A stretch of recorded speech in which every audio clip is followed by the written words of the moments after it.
Going to talk about learning to trust something outside yourself. Have you reached a point in your journey where your effort is not feeling empowering anymore and that it's actually started to feel heavy? Not because you're not trying hard enough, it's because trying harder isn't helping anymore. You've thought about this from every angle. You've tried to be disciplined. You've tried to be gentle with yourself. And you've said, this time I'm going to do it right. But you keep finding yourself back in the same place. And I get it. I felt that way. I feel that way often. Instead of trying harder, this is the place where something new becomes possible. Let me give you an example. Picture yourself in deep water holding on to a piece of driftwood. You're exhausted, but this is the way that you've learned to stay afloat. It's not comfortable, but it's familiar, and familiar often feels safe. And then a small boat drifts up beside you, and the person in the boat offers you a ride to the shore. And you think that getting in the boat means letting go of the driftwood, the very thing that you've learned to rely on and to survive this long. And so then your mind starts racing and you think, what if the boat tips as I try to climb in? What if it doesn't hold my weight? What if letting go of the driftwood makes things worse instead of better? At least the driftwood is known to you. You know how to hold on to it. You know how to balance. You know how to stay afloat this way. But staying afloat isn't the same as reaching the shore. The driftwood was never meant to carry you all the way to shore. It was only there to help you cope until something better came along. Coping can keep you alive, but it can also quietly convince you that survival is the same as safety. So you decide to stay a little bit longer with the driftwood, not because it's actually safe, but it's because it's what you've learned to rely on. And then you slowly decide to loosen your grip a little, and you reach for the boat. And you notice, oh, okay, this is steadier than I thought. So you take a small breath and you realize that you don't have to do this journey alone. The boat represents support that you can trust. That's me as your coach or a safe friend. Your small daily routines, your journaling, even gentle practices of self-compassion. Any of these can carry you safely while you move toward your goal. And that's all it takes at first. A little bit of release and quiet noticing. Healing doesn't start with force. It starts with realizing that support is already here, even if it feels uncertain. You don't have to hold everything together by yourself. You don't have to have it all figured out. You don't have to fight with yourself. Be open to something different, and that is enough to start just by being open. You don't have to do it perfectly, and you just need to stop insisting on doing it alone.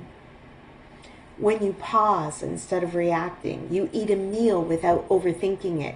You allow yourself to feel just a little bit longer instead of using food to soothe. Or you reach out for help instead of holding. When you do that, you're already stepping onto the boat. And these moments add up quietly, and then that quietness adds up to change.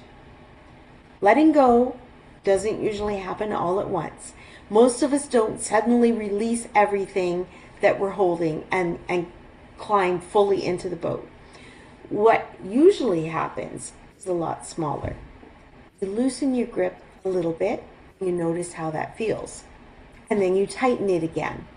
And then later you loosen it just a little bit more. Now, that back and forth doesn't mean that you're doing it wrong, and it doesn't mean that you're failing. It's part of the learning so that you don't have to stay on high alert all the time. For years, food or habits might have been your driftwood, a way to cope, to soothe, to feel grounded, or even just to feel. Even when it causes pain, it has felt familiar. So it's understandable that letting go of control around these things might feel a little bit scary. And if you find that resistance is coming up, it doesn't mean that you're not willing. It just means that you're human. Willingness often looks like showing up, even when you're feeling a little bit unsure. Planning a meal, even when you don't feel confident. Pausing instead of reacting. Letting yourself feel for a moment longer than what feels comfortable. Reaching out for help instead of disappearing. And over time, something shifts. You start to notice that you're not feeling as frantic. Your meals feel steadier. Your mistakes don't knock you down the way that they used to. And it's not because you finally got it all together and you've mastered it. It's because you're not carrying it alone. And that's the heart of this lesson that I want you to understand this week.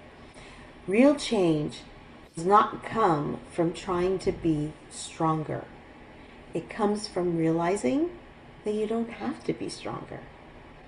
If all you can do today is admit that you're tired of fighting, that's enough for today. If all you can do tomorrow is stay curious instead of critical, that's enough for tomorrow. You don't need to rush, and you don't need to prove anything. I just want you to keep noticing where you're gripping too tightly, and then keep practicing the smallest release. That's how trust with yourself is going to grow. Slowly, quietly, often without you even realizing it. And support isn't something that you have to earn. You don't have to be deserving of support before you get support. The boat is already here. The boat can represent me, your coach. It can be a friend, a small daily routine, journals, even a gentle practice of self-compassion. Any of these can hold you so that you don't have to do it alone. You don't have to let go of the driftwood all at once. Just start small, loosen your grip a little, and notice how it feels. Then take another small step. And when you grab hold of the boat, you're not just letting go of the driftwood, you're taking hold of something that can actually carry you to shore. One small step at a time, you move closer to your destination. You'll reach the shore. And not because you forced yourself to change, but because you finally trusted the support that was waiting for you all along.